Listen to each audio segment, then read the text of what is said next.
Hello दोस्तों, स्वागत है आप सबका हमारे यूट्यूब चैनल नरेगा टेच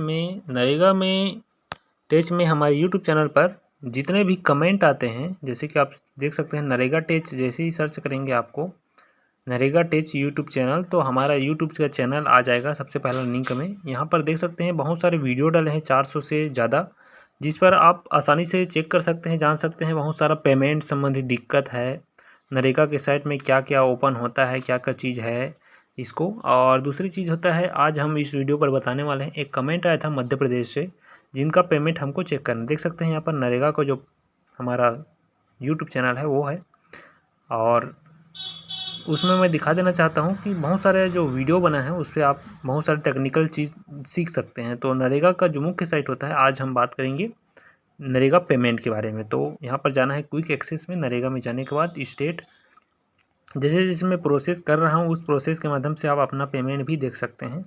और रहने वाले हैं मध्य प्रदेश का, तो मध्य प्रदेश हम यहाँ पर सेलेक्ट करेंगे। मध्य प्रदेश सेलेक्ट करने के बाद उसका जो डिस्ट्रिक्ट है उसको सेलेक्ट करेंगे। डिस्ट्रिक्ट ओपन होने के बाद यहाँ पर हम ब्लॉक सेलेक्ट करेंगे। ब्लॉक के बाद ग्राम पंचायत सेलेक्ट करेंगे।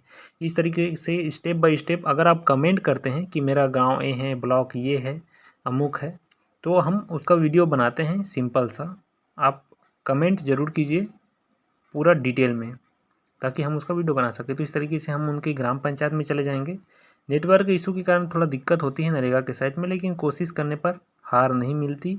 लगातार आप मेहनत करते रहिए, इससे आपको सफलता मिलेगी। तो हम कोशिश करते हैं, यहाँ पर देख सकते हैं, बार में रिफ्रेश कर लेते हैं। ग्राम पंचायत में चले जाने के बाद इस तरीके से समस्या आना आम बात है नरेगा के साइट में, क्योंकि ऑल इंडिया यहाँ पर चलने वाला है। तो ग्राम पंचायत में हम चले जाते हैं और जाने के बाद इनके जॉब कार्ड में चले जाते हैं। जैसे जैसे मैंने स्टेप बाय स्टेप करते गया काम, उस हिसाब से आप भी कर सकते हैं। यहाँ पर 39D है ना, यहाँ पर जो जॉब कार्ड है वहाँ पर हम चले जाते हैं। जॉब कार्ड में चले जाने के बाद बड़ेलाल, जिन्होंने 2022-23 में काम किया है, यहाँ पर देख सकते हैं, जिसका काम का नाम भी यहाँ पर दिखा देता है, कूप निर्माण काम में यहाँ पर गए हुए हैं बारेलाल। जो इस कॉपी कर लेते हैं इस मास्टर नंबर को, और जो काम है उसमें अंदर चले जाते हैं और उसी मास्टर नंबर को ओपन कर लेंगे। यहाँ पर ओपन करने पर हमको दिख जाता है कि कब से कब तक वहाँ पर काम चला है। तो 10/2 से 16/2 तक काम चला है।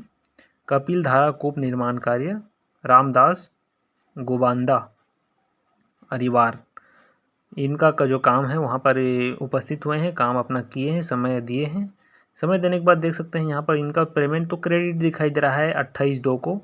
अब देखते हैं वेज लिस्ट नंबर को कॉपी करते हैं, कौन से बैंक में इनका पैसा गया है ना। क्रेडिट तो दिखाई दे रहा है, तो नरेगा के साइट में सर्च का जो ऑप्शन होता है उसमें हम यूज़ करते हैं, और यूज़ करके यहाँ आगे बढ़ते हैं। क्रेडिट दिखाने से कुछ नहीं होता, कौन से बैंक में पैसा गया है इसको बारे में चेक करना ज़रूरी होता है। तो यहाँ पर वेज लिस्ट हम सर्च कर लेंगे। वेज लिस्ट हमको पता है, और स्टेट है मध्य प्रदेश, साथ साथ डिस्ट्रिक्ट भी है दमोह।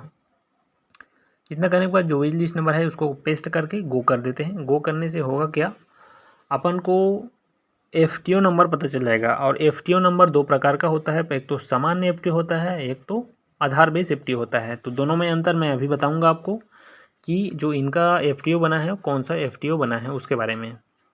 तो हम इस वेज लिस्ट नंबर को कॉपी किए। कॉपी करने के बाद यहाँ पर जो सर्च का ऑप्शन है, वेज लिस्ट हमने सर्च कर रखा है, यहाँ पर वेज लिस्ट नंबर को क्लिक कर लेते हैं और इनके जॉब कार्ड नंबर को हम फाइंड करेंगे। फाइंड करने के बाद इनका FTO नंबर हमको पता चल जाएगा कौन सा FTO बना है।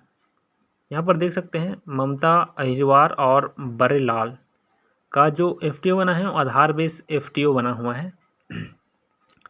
आधार बेस FTO में आधार जहाँ अंतिम बार एक्टिव होता है, जैसे आप कहीं पैसा निकाल रहे हैं, कोई सी बैंक में पैसा जमा कर रहे हैं आधार के माध्यम से, तो वहाँ पर एक्टिव हो जाता है आधार बेस पेमेंट। उसी खाते में आपका करेंट बैलेंस चला जाएगा ऑटोमेटिक। तो यहाँ पर सिलेक्ट कर लेंगे 22-23 सिलेक्ट करने के बाद यहाँ पर देख सकते हैं फाइंड करेंगे इनके जो जॉब कार्ड नंबर है उसको।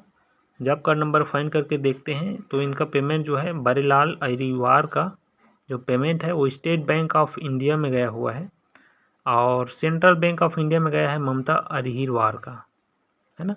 तो स्टेट बैंक ऑफ इंडिया और सेंट्रल बैंक ऑफ इंडिया दोनों में पैसा इनका दोनों का गया हुआ है। और कौन से डेट में पैसा एक्चुअल में गया हुआ है, तो इस FTO नंबर को हम क्लिक कर देंगे। और FTO नंबर को जैसे ही क्लिक करेंगे तो यहाँ पर पूरा क्रेडिट अमाउंट डेट प्लस जो खाते का लास्ट 2 डिजिट है वो यहाँ पर हमारे सामने शो होता है।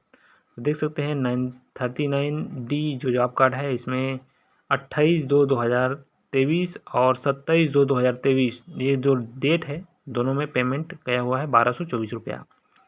दिक्कत मुझे यहाँ पर ये आती है कि दोनों का जो अकाउंट नंबर है वो देख सकते हैं लास्ट 2 डिजिट यहाँ पर सेम टू सेम है।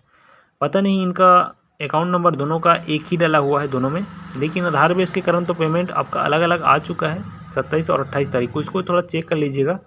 बाकी अकाउंट नंबर आप अभी भी सुधरवा सकते हैं, ये दिक्कत कर सकता है भविष्य में, इसको आप सुधरवा लीजिएगा। चैनल में इसी बने रहें। और अगर आप कमेंट करते हैं, चैनल में नए हैं, तो बिल्कुल ग्राम पंचायत का नाम, ग्राम का नाम, जॉब कार्ड नंबर, काम का नाम, ब्लॉक, डिस्ट्रिक्ट, ज़िला, सबको एकमुश्त एक बार लिखिए और हमें व्हाट्सअप कर दीजिए। हमारा नीचे डिस्क्रिप्शन में नंबर दिया गया है, या फिर आप कोई भी वीडियो पर हमें कमेंट करते हैं तो बिल्कुल कमेंट का रिप्लाई हम देते हैं। चैनल पर इसी प्रकार बने रहिएगा। बहुत सारा वीडियो यहाँ पर भी डला है, उसको आप विजिट कीजिए। कैसा लगता है, बिल्कुल अच्छा लगता है तो सब्सक्राइब जरूर कीजिएगा। बहुत बहुत धन्यवाद। इसी प्रकार बने रहिएगा। लगातार कमेंट आपका आता रहता है, हमें अच्छा लगता है वीडियो बनाने में। बहुत बहुत शुक्रिया कमेंट करने के लिए। तो ये था आपका पेमेंट और हमने चेक करके आपको बताया। बहुत बहुत धन्यवाद। जय